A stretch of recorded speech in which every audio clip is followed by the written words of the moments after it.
जय श्री कृष्णा। कार्तिक मास की समाप्ति के साथ चातुर्मास का भी समापन हो जाता है। चातुर्मास के ये 4 मास हमारी आध्यात्मिक प्रगति को तीव्र गति प्रदान करते हैं और कार्तिक मास का समापन यानी कि कार्तिक मास की पूर्णिमा का इस चातुर्मास का अंतिम दिन माना जाता है।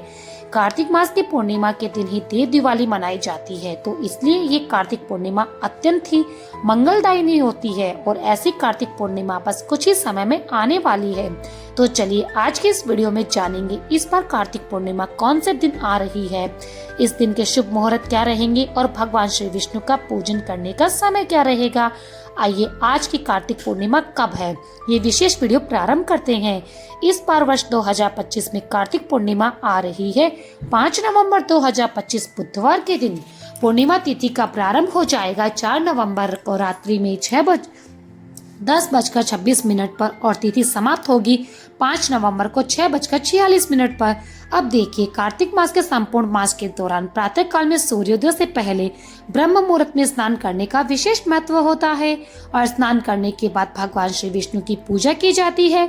लेकिन जो व्यक्ति संपूर्ण कार्तिक मास का पालन नहीं कर पाता है, उनके लिए कार्तिक पूर्णिमा भी उतनी ही फलप्रदायिनी होती है जितना कि संपूर्ण कार्तिक मास। तो अगर किसी कारणवश कार्तिक मास का संपूर्ण पालन नहीं कर पाए हैं, तो कार्तिक मास की पूर्णिमा पूर्ण विधि विधान और श्रद्धा के साथ नियम पूर्वक इसका पालन कर लीजिए। कार्तिक पूर्णिमा के दिन प्रातःकालीन स्नान और दान का विशेष महत्व है।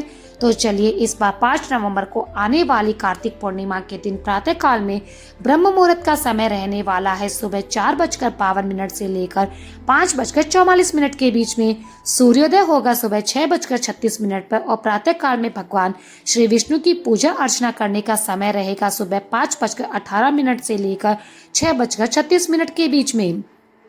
संध्या काल की पूजा का समय रहेगा सायंकाल 5:33 से लेकर 6:51 के बीच में। सूर्यास्त का समय रहेगा शाम को 5:33। इस दिन शाम को चंद्रोदय होगा शाम 5:11 पर। पूर्णिमा के दिन चंद्रदेव को अर्घ्य दिया जाता है। जो पूर्णिमा का व्रत करते हैं वे चंद्रमा को इस दिन विशेष रूप से अर्घ्य प्रदान करते हैं और इस बार कार्तिक पूर्णिमा के दिन ही देव दिवाली भी मनाई जाएगी। शास्त्र कहते हैं कि देव दिवाली के दिन सभी देवतागण पृथ्वी पर आते हैं अपनी दीपावली मनाने के लिए, क्योंकि इसी दिन भगवान शिव ने त्रिपुरासुर नामक दैत्य का वध किया था और सभी देवताओं ने दीपक प्रज्वलित करके उत्सव मनाया था। इसलिए इस दिन दीपदान भी करना अत्यंत लाभदायक माना गया है। तो इसलिए कार्तिक पूर्णिमा के दिन संध्या काल में दीपदान करने का समय गोधूली मुहूर्त होता है। इस दिन गोधूली मुहूर्त का समय रहेगा शाम को 5:33 से लेकर 5:58 के बीच में। इस दिन दोपहर में 12:04 से लेकर 1:27 के बीच में राहु काल रहने वाला है। तो इस समय के दौरान कोई भी शुभ कार्य या धार्मिक अनुष्ठान न करें। कार्तिक पूर्णिमा के दिन अपने घरों को सजाना चाहिए। भगवान श्री विष्णु और माता लक्ष्मी का विशेष पूजन करने की आराधना करने की मान्यता है। इस दिन घर के मुख्य द्वार पर हल्दी मिश्रित जल डालकर हल्दी से स्वास्तिक बनाने की भी परंपरा रही है। कहा जाता है कि ऐसा करने से माँ लक्ष्मी घर में प्रवेश कर उसे धन और धान्य का आशीर्वाद प्रदान करती है। साथ ही कार्तिक पूर्णिमा के दिन विशेष रूप से सत्यनारायण भगवान की व्रत कथा भी सुनी जाती है। इस व्रत का पालन किया जाता है जिससे मनुष्य की समस्त मनोकामनाएं पूर्ण हो जाती है। कई लोग इसी दिन यानी कि कार्तिक मास की पूर्णिमा के दिन ही तुलसी विवाह का पर्व भी मनाते हैं।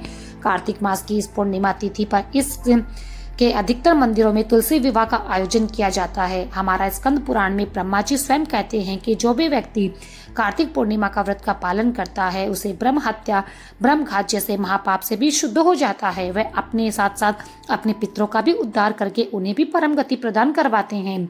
और इसीलिए इस कार्तिक पूर्णिमा के दिन प्रातःकालीन पवित्र नदी में स्नान करने के बाद पितरों के लिए तर्पण श्राद्ध इत्यादि भी किया जाता है। जो मनुष्य इस दिन विष्णु सहस्त्र नाम का पाठ करता है वह जल में कमल के पत्ते के समान पापों से कदापि लिप्त नहीं होता। ऐसा करने वाले कुछ मनुष्य देवता होते हैं तो कुछ सिद्ध होते हैं। जो मनुष्य कार्तिक मास की पूर्णिमा के दिन भगवत गीता का पाठ करते हैं उसे प्रतिदिन अश्वमेध यज्ञ करने जितना फल पुण्य प्राप्त होता है। कार्तिक मास की पूर्णिमा के साथ ही चातुर्मास भी समाप्त हो जाता है।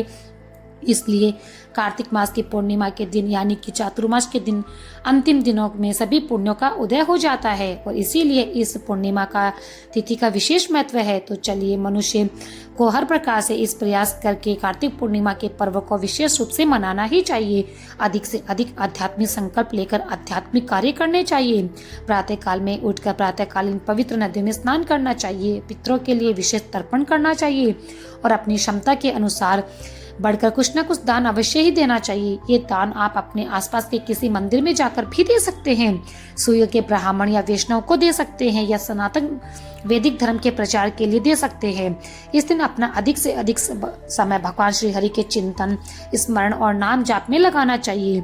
इस दिन विष्णु सहस्त्र नाम, विष्णु चालीसा का पाठ भी कर सकते हैं, गाय माता की सेवा कर सकते हैं क्योंकि ये कार्तिक मास का अंतिम दिन है। इस दिन अधिक से अधिक जितना भी आप ज्यादा आध्यात्मिक कार्य कर सकते हैं, भगवान के पवित्र नामों का जाप कर सकते हैं, हरे कृष्ण महामंत्र का जाप कर सकते हैं, वैदिक ग्रंथों का अध्ययन कर सकते हैं और दान दे सकते हैं, उतना ही अधिक मात्रा में अक्षय पुण्य फल आपको प्रदान होगा। तो ये थी आने वाली कार्तिक मास की पूर्णिमा के विषय में संपूर्ण जानकारी। अगर आप कार्तिक मास की पूर्णिमा के दिन इसी विशेष पौराणिक कथा सुनना चाहते हैं तो आप हमारे चैनल भक्ति सागर को सब्सक्राइब कर लीजिए, नोटिफिकेशन को ऑन कर लेना ताकि इस कथा